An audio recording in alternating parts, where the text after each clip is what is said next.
They know the T and Albany in New Orleans in Tennessee. Come sing with me, they're watching. Ooh, ooh, ah, ah, 3LW TV. Come watch with me.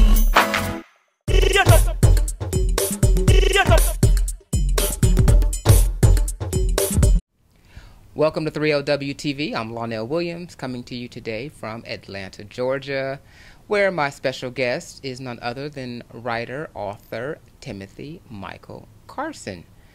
And we're here to talk about his brand new book. This is actually his second novel. And I'd like to welcome you to 3LW TV. Thank you. So your second novel is called Love's Damage. Yes, it is. It's in stores now. It is. And obviously, it was based on the success of your first book. So why don't you tell us a little bit about what we can expect with the new novel?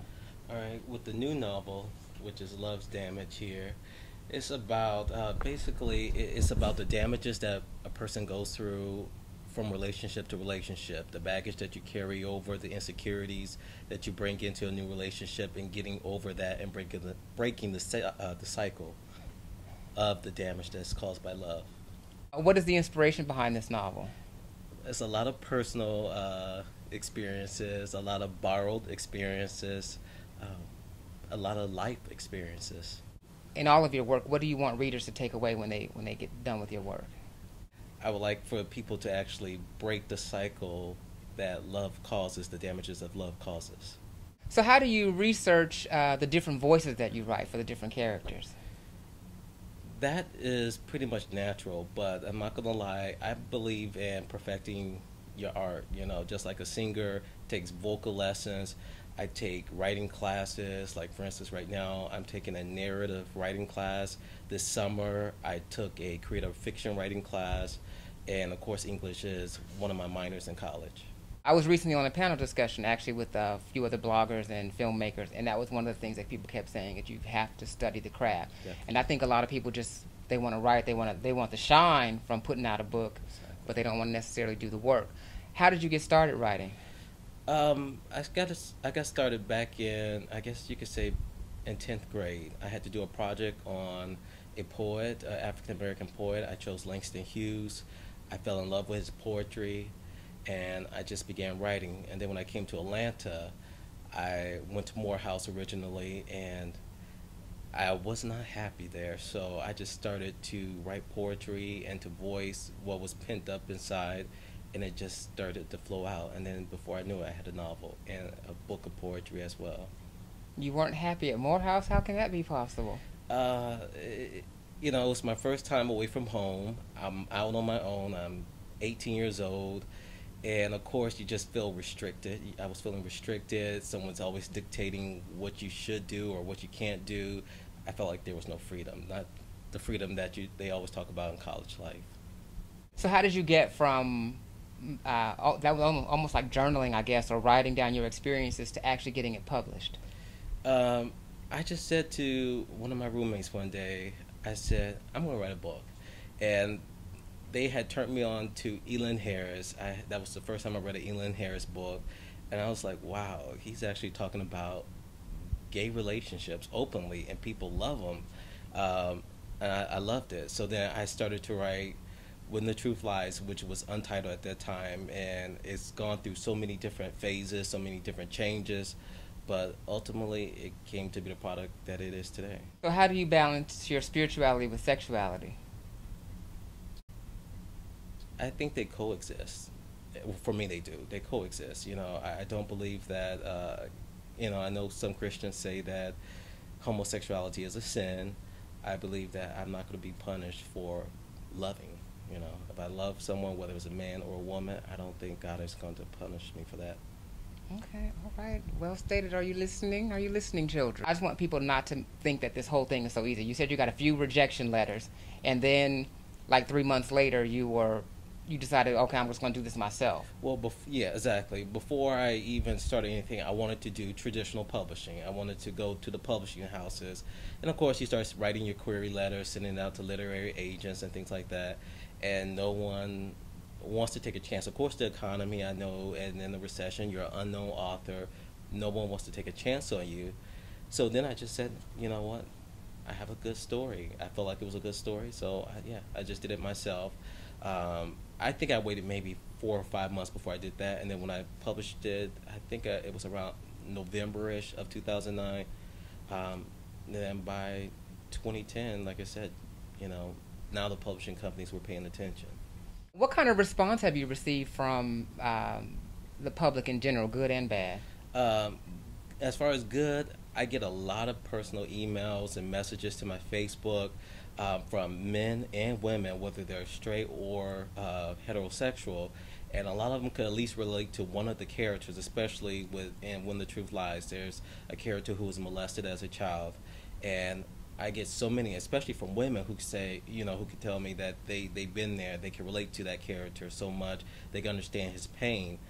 Um, as far as the negative, I only got one, or I get one comparison, and that is you're trying to be like Elin Harris. And I try to tell people, just like when Sierra came out, she got the comparisons to Aaliyah, and Beyonce gets the comparisons to Janet Jackson. These people may have influenced you in the beginning, but they're their own artists in their own rights, and I'm my own writer in my own rights. I admire Elin Harris, and I think it's a compliment to be put in the same realm as him, but I have my own identity. Right. What advice would you give to an aspiring writer out there who is just trying to they have a story to tell, but they don't know what to do? Oh, I got a lot. Let's see. Number one, not to be afraid of hard work. You can't be afraid of hard work. If someone tells you no, then come up with a plan B. Always have another plan. Whether it could go all the way up to plan Z, but still always have a plan. Someone's always going to tell you no. Rejection is just part of the game. What do you think is like the biggest issue facing the gay community, particularly in the black gay community today? The most pressing issue? The most pressing would be HIV, in my opinion, would be HIV, and not protecting ourselves, educating ourselves about it, and continuing to spread it. When you go onto the social chat sites, you get so many people who are HIV positive, and they feel like that's just a green light for them to have unprotected sex, and to go to sex parties and to continue the spreading of it. But I think that's the most pressing issue, is to educate our youth, educate those who are already in the lifestyle about HIV, and that even though it doesn't kill you instantly, it's not something that you want to have. Right. I even believe that the awareness is there, but for some reason we're still not connecting that Exactly. on the critical importance of protecting ourselves. Exactly. So with the success of your work, your growing visibility, how do you balance a personal life? It's very, very hard to do a personal life. The last time I went out on a date, I went out to P.F. Chang's, and that person wasn't so much out with their lifestyle. And I remember the waiter came up to me and was like, he kept looking at me, he kept coming, and he kept paying me all this attention. Then he finally came up with one of his coworkers and said, "You're that author that writes books," and make that person uncomfortable. So it's very hard to balance a personal life and I guess you want to call it a public life, and not just that. It's I get messages from people saying, "Are you single? Who you dating? Are you gay? Are you top, bottom, versatile?" And how do you answer those questions? I try to I try to let people know that I really don't discuss my private life. You got to maintain some type of, you got to have something for yourself. Maybe I'll find out after these cameras go off.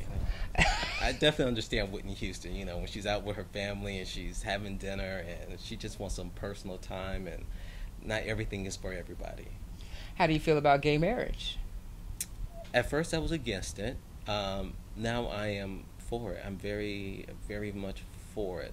So why were you against it, and what changed your mind? I didn't think that a piece of paper should dictate, a relationship, but I think as I got older, as I'm getting older, and I'm wanting to get married, I want my partner to have that protection, and not just that. Right when I was about to do the commercial release of When the Truth Lies, an ex of mine who committed suicide, I remember when we were dating, he had all these things that he was like, if I ever die, I want you to do X, Y, and Z. And when he did die, of course, 3, 4 years later,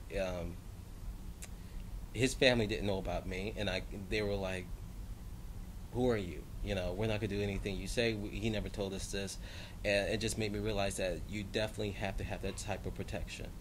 Wow. So how did you recover, or do you recover from something like that when you say a partner commits suicide?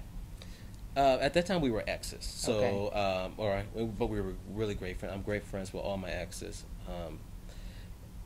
Writing for me is always writing, and lately, at the time he committed suicide, which was 2 weeks before Christmas, I was writing Love's Damage. I was working full time, 9, 10 hours a day, and I was taking 5 to 6 classes. So it was no time to really reflect on it. So what is your relationship, or do you still maintain any type of relationship with his family? No. Okay, No. so that was just, Yeah. they just didn't want to deal with that because they didn't know they didn't know that side of his life. Well, they knew he was gay. They just didn't know about me. He kept me, I guess, a secret. Wow. And I only found out about his suicide via a friend of his. Oh, wow. So That is tough. But I think you raise a very critical point of having the paperwork in order and knowing, because a lot of times there's some element of shame almost attached to the person that you love, and you can't bring that to your family because they've got all their religious dogma and monkey doodle tomfoolery. But yeah, so I appreciate what you do because I really see it as a healing force, and we need more of that, which is why I chose your work as the first book for the 3LW TV Book Club. So thank you very much. thank you. If you guys haven't had an opportunity yet, like I said, you can look on the link below the video, and you can purchase both books. When the Truth Lies, which is the debut novel, and Love's Damage. I want to thank you so much for just imparting some of your wisdom and knowledge and insight. In closing, I do want to ask one final question, which is inspired by my ultimate favorite, Oprah Winfrey. What do you know for sure? That life will continue, regardless of ups and downs. Life will continue. Life will continue. I love that. And it will. And it's all about maintaining your joy and finding your passion. Exactly. And you obviously have found your passion. And it sounds like you might be single because you said you weren't married. It was something you look getting to the dirt. And so you like Chinese food because it's P.F. Chang's. I like all foods. I definitely like Indian, Chinese. I love Spanish food, especially any food from the Caribbean. Okay. I'm always trying to get a date, huh? At least this is not pillow talk. I don't have you all in the bed trying to get all in your business. But again, I wish you nothing but continued success. And I want to thank you for being on 3LW TV. Thank you for having me. My pleasure. Check out Mr. Timothy Michael Carson. I'm Lonnell Williams. I appreciate all the love and support that you give to 3LW TV.